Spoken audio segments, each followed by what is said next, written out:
Congresswoman, you just got named national co-chair for the Harris-Walz campaign. Yeah.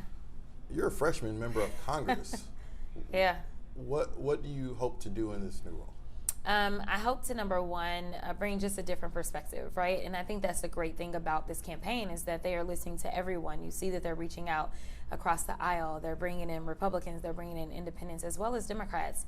And for a long time, there's been this conversation about the old guard and the new guard and things like that. And so as we saw a changing of the guard with President Biden handing it off to Vice President Kamala Harris, I think what you also see is someone who also appreciates the younger guard, even younger than her, having a perspective. And, you know, while I was at DNC and had an opportunity to share a little bit about how our relationship started, most will probably start to assume that, you know, our relationship only grew from there, and that is true. What does the Harris campaign have to do to, new Fox poll came out yesterday that showed, these battleground states are now all in play. Yeah. What does the Harris campaign have to do? I know a lot of the speakers were talking about doing something and momentum. Yeah. You know, things can't just end after the convention. There's Yeah. still 70 odd days until the election. What does the campaign have to do to make inroads in these swing states? Yeah, so first of all, they've got to go and talk to everyone and meet them exactly where they are.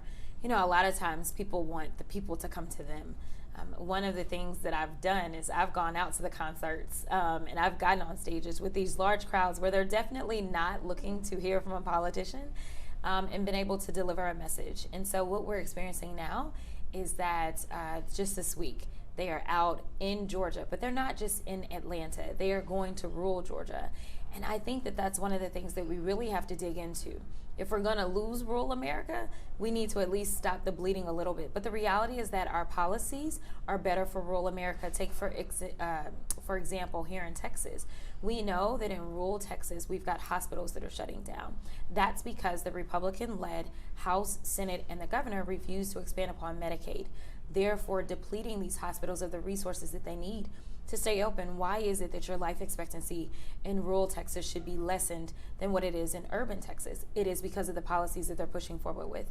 In addition to the fact that we expanded upon things such as broadband. Broadband means that if you can't go into that doctor's office because you don't have as many doctors in rural Texas, guess what? Now you can hopefully access them on your cell phone.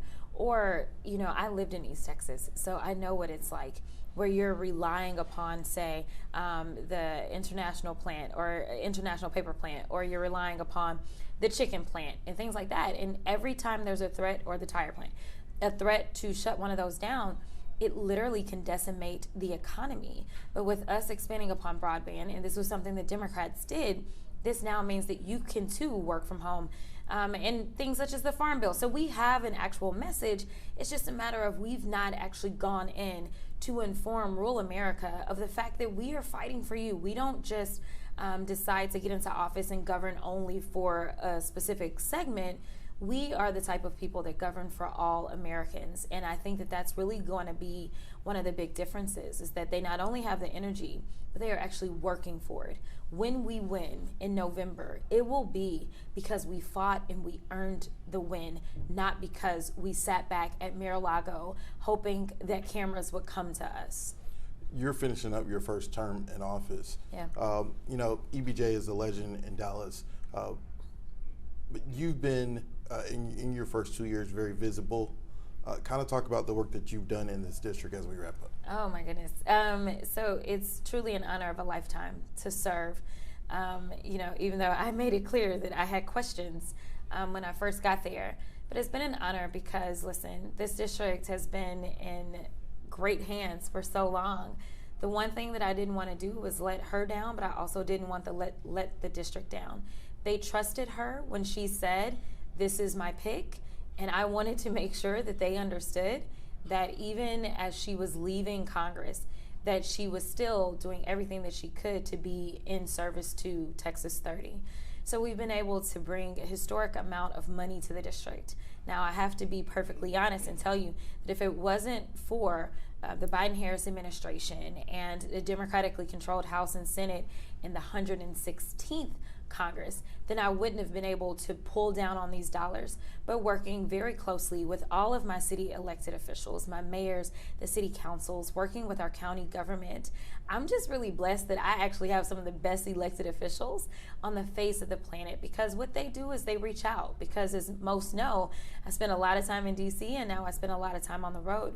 But I can't know what it is that they really need if they're not communicating. So we have great working relationships that's allowed us to do things such as pull down money from the Inflation Reduction Act that would start to right some of the wrongs as it relates to environmental injustice issues, which our district has been the target of for so long, whether we're talking about clean air, clean water, or if we're talking about clean soil.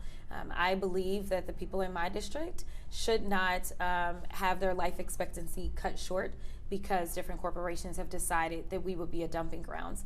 And this administration has invested a historic amount of money in doing that.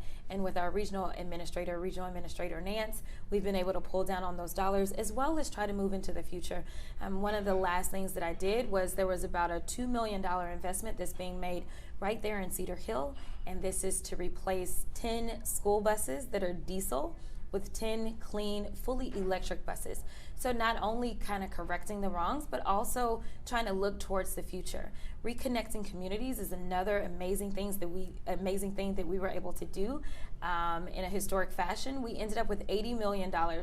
The vast majority of that $80 million came directly to Texas 30, and no other district got any of that money. That came from Department of Transportation. This, again, is looking at wrongs that have been done historically to Black and brown communities. And so with highways that were set up in decimated communities, we're now reconnecting communities. And so it was amazing to have Secretary Pete Buttigieg come in. But that was one of the third largest grants that was given out in the entire country, and it came right here to Texas 30. The final thing that I'll say about something historic that we've been able to do is ARPA-H. And so as we saw what happened in COVID-19 and the fact that we were behind the gun instead of being ahead of it, this administration wants to make sure that we stay ahead of whatever threats are looming, bio or otherwise. And so there were 3 facilities that were authorized, multi-billion-dollar facilities. 2 of those facilities went into blue states. The third one came not only to Texas, but it came to Texas 30, and it is the Customer Experience Hub. This means that as we are doing trials, they will be more diverse because we're bringing the trials to the diverse space instead of always kind of putting the trials wherever and hoping diversity will show up. So it's amazing. Now, that's one of those things that will fly under the radar because it will take years before people truly understand the impact. But I felt like it was really important. We're talking about more jobs, and we're also talking about a little bit more access to healthcare in the form of hopefully participating in some trials.